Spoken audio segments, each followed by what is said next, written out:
자, 여러분 안녕하세요, 우쿠입니다. 자, 오늘 주제는 제가 이제 크로스핏을 시작한 지 이제 5년이 됐습니다. 그래서 이 크로스핏을 오랫동안 하게 되면은 또 어떤 효과들이 있고, 그리고 이 5년 동안 하면서의 이 후기를 좀 말씀을 드리려고 합니다. 일단 제가 처음 크로스핏을 시작하게 된 거는 2017년도입니다. 17년 거의 1월쯤부터 시작을 했던 것 같아요.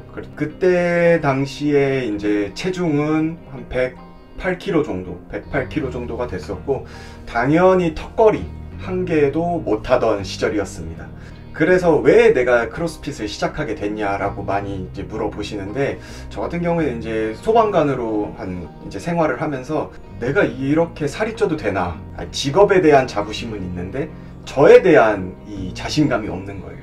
그래가지고 아주 운동을 시작해 봐야겠다라고 해가지고 이제 처음에는 헬스, PT를 끊었습니다.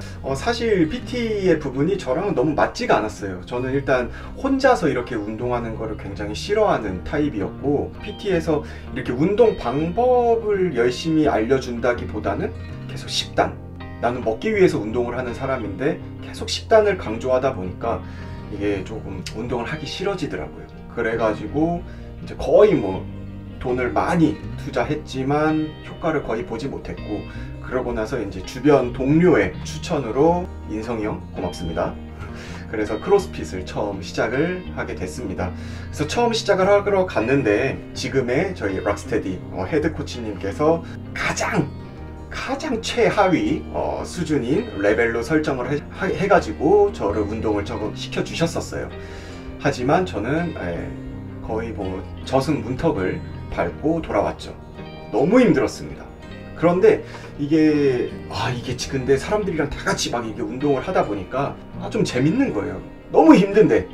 그래가지고 바로 거기서 결제를 했습니다.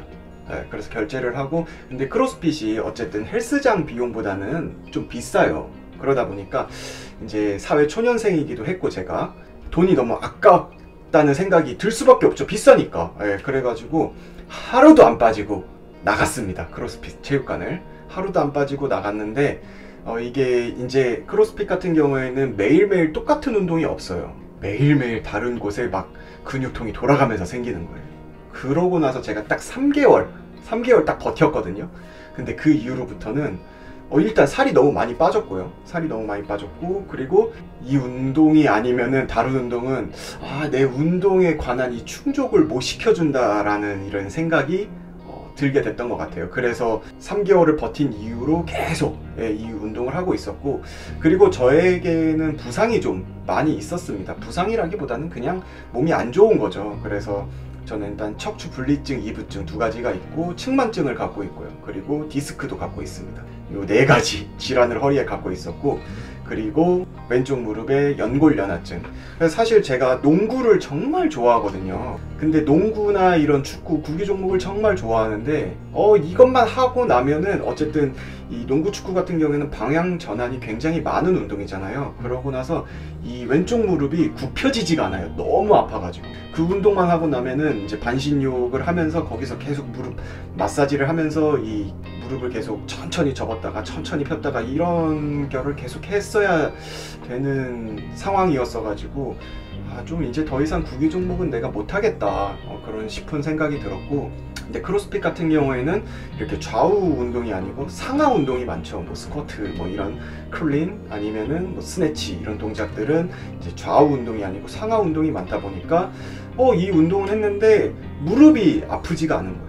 그러면서 이제 이 허리 쪽 코어 근육도 많이 강화가 되고, 그리고 이 하체 근육도 강화가 되면서 몸에 좀 아픈 곳들이 많이 없어졌고, 그러고 나서 이제 조금 시간이 지나면 지날수록 제가 뭐랄까요, 이제 탑 클래스 선수들이랑 비교하면 안 되고, 그냥 같이 운동하는 사람들 중에서는 제가 그냥 갖고 있는 이 힘 자체가 조금 많이 강하더라고요. 그래가지고 이런 데드리프트, 스쿼트 이런 것들이 조금 이제 남들보다 좀 빨리 중량이 올라갔었고, 그러다 보니까 당연히 뭐 역도 동작도 자세는 안 나오지만 힘이 있어가지고 약간 힘으로 하는 그런 스타일로 해가지고 조금 초반 1년 동안은 많이 급성장을 했던 것 같아요. 그러고 거의 이제 2, 3, 4년을 정체기에 있었죠. 예, 그냥 이제 이 운동을 즐기는 정도. 그래서 정체기에 있었는데 그동안에 그래도 몸의 유연성이나 아니면은 뭐 협응성, 민첩성 뭐 많은 것들이 조금씩은 계속 발달을 하고 있었죠. 그러고 나서 최강소방, 최강소방에 이제 한번 나가봐야겠다 라는 다짐을 하고 그 최강소방이 해야 하는 이제 그 커리큘럼을 한번 진행을 해봤는데 이거는 지금처럼 살이 찐 상태로는 도저히 수행을 할 수가 없다 라는 판단을 했고, 그래서 5년 만에 처음으로 식단이라는 걸 해봤습니다. 근데 식단이 막 엄청나게 지켜서 했던 건 아니고 그냥 아침 저녁에는 닭가슴살이랑 그 다음에 그런 이제 뭐 고구마, 뭐 고등어 그리고 탄수화물 조금 이런 식으로 식단을 해서 먹었었고, 점심은 그냥 자유로 먹었습니다. 일반식으로. 그렇게 한 2달 정도 진행을 했었던 것 같고, 그러면서 제 몸무게가 그때 당시에 한 98kg였거든요. 98kg였는데 한 2달 하면서, 그러면서 이제 계속 크로스핏도 병행하고 그리고 최강소방 훈련도 병행을 하면서 83kg까지 빠졌던 것 같아요. 그래서 저는 사실 더 천천히 빼고 싶었는데 이게 좀 운동량이 많다 보니까 2달 만에 거의 15kg 정도가 그냥 감량이 된 거죠. 그러고 나서 이제 최강소방 경기를 대회를 치르고 다시 크로스핏을 하는데 이상하게 몸이 가벼워지다 보니까 이제 짐내스틱 동작이 너무 잘 되고 뭐 머슬업 이런 것도 다시 너무 편해졌던 거죠. 그러면서 이게 심폐지구력도 좋아지고 그러다 보니까 등수가 많이 올라가기 시작했고, 그래서 좀 느꼈던 게 그러면은 내가 이 몸을 좀 유지를 해야겠다 라는 생각이 들어서 현재 1년 동안 이 몸을 유지를 하고 있습니다.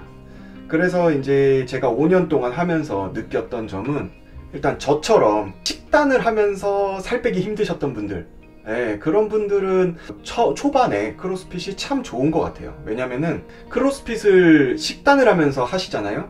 그러면은 이 파워가 안 나와요. 출력이. 운동 수행을 해야 되는데 이 운동 수행을 할 만한 출력이 안 나와요. 그래서 대부분 초반에는 저희는 오히려 더 잘 먹어라, 잘 먹고 이 운동 습관이 몸에 쌓이고 그리고 이 운동 능력이 어느 정도 생기기 전까지는 더 잘 드세요. 굶지 마세요. 식단하지 마세요. 보통 이렇게 말씀을 드리거든요. 그리고 나서 이 크로스핏이라는 운동이 좀 몸에 달라붙고 그리고 내가 어느 정도 수행 능력이 나오면은 그때부터는 좀 이제 약간의 식단을 병행하셔도 괜찮으실 것 같습니다. 그리고 워낙 운동량이 또 많기 때문에 금방금방 또 지방이 많이 빠지고 살도 많이 빠지는 것 같아요. 그래서 진짜 다이어트 기간을 오래 안 가져갔던 것 같아요. 대신 보디빌딩 하시는 분들처럼 좀 이렇게 조각 같은 몸매 그리고 세부적인 근육 이런 거를 추구하시는 분이라면 크로스핏이랑은 좀 맞지 않습니다.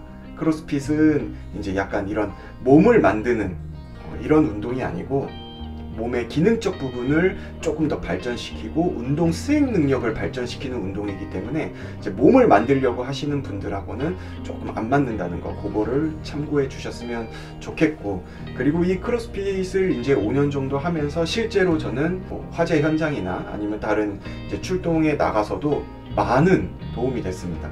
이제 화재 진압을 하면서도, 화재 진압이 되게 힘들잖아요. 어쨌든 많은 장비와 그리고 이 더위도 참아야 되고, 그런데 이제 약간 이게 비교가 되는 것 같아요. 이제 화재 진압을 하면서도 그래 뭐 크로스핏 하는 와드보다는 좀 덜 힘드네 하는 일단 더 힘든 걸 겪고 나니까 요 정도 힘듦은 참을만 하다 라는 게 좀 느껴졌고, 그리고 이 힘듦을 또 넘어가는 출동 현장 상황도 있잖아요. 그런 경우에는 그래도 내가 이 정도 운동을 해놨으니까 여기를 한번 버텨보자, 한번 이겨내보자 라는 그런 이제 생각도 들었던 것 같아요. 그래서 저는 특히 소방관을 하고 계시고 소방관을 준비하시는 분들에게 이 크로스핏이라는 운동을 조금 더 많이 하라고 이렇게 주변에 얘기를 많이 하는 편이고요. 물론 이제 이 운동이, 크로스핏이라는 운동이 혼자 하는 운동이 아니에요. 사람들이랑 만나야 되고 이게 커뮤니티 운동이기 때문에 나는 조금 이게 혼자서 이렇게 생각하면서 운동하고 혼자만의 시간을 즐기시는 분이라면은 크로스핏이라는 운동이 안 맞으실 수도 있습니다. 그래서 한번 이렇게 체험을 하시고 그리고 이 크로스핏 운동에 발을 들이시는 거를 저는 추천을 드립니다. 일단 저의 영상을 예전부터 보셨던 분들이라면은 그때의 몸과 지금의 몸이 굉장히 많이 달라졌다는 거를 확인을 하실 수가 있고요. 혹시 궁금하신 분들은 제가 완전 옛날 초창기 영상 한번 봐주시면은 지금이랑 정말 다르구나 라는 거를 느끼실 수 있을 거예요. 그래서 결론은 이제 개인차가 있지만 저는 소방관, 군인, 경찰이라면은 어쨌든 몸을 많이 써야 하고 그리고 몸의 기능적 부분, 몸의 운동 수행 능력이 굉장히 중요한 또 직업이기 때문에 크로스핏이 좀 적합하고 어울리는 것 같다 라는 말씀을 좀 드리고 싶고, 단 본인의 성격이나 성향에 따라서 이제 나는 사람들이랑 어울리는 것보다는 나 혼자만의 시간을 갖고 나와야 자신과의 싸움을 즐기시는 분이다 싶으면은 이제 바디빌더나 헬스 쪽으로 가시는 게 맞고, 사람들이랑 얘기하고 같이 커뮤니티를 형성하고 그러시는 걸 좋아하시는 분들이라면 크로스핏이 참 잘 어울리는 것 같다 라고 말씀을 드리고 싶네요. 이 5년이란 시간을 사실 제가 조금 더 저의 욕심을 버리고 좀 코치님들이 하라는 대로 전문적으로 좀 훈련을 했다면은 지금보다 훨씬 더 많이 성장하지 않았을까 라는 생각도 좀 들고, 자, 그러면 여러분들 이 영상을 보시는 분들 꼭 운동하십시오. 운동은 생활을 바꿉니다. 자, 오늘 영상은 여기까지였고요. 저는 그럼 다음 영상에서 뵙도록 하겠습니다. 그럼 안녕.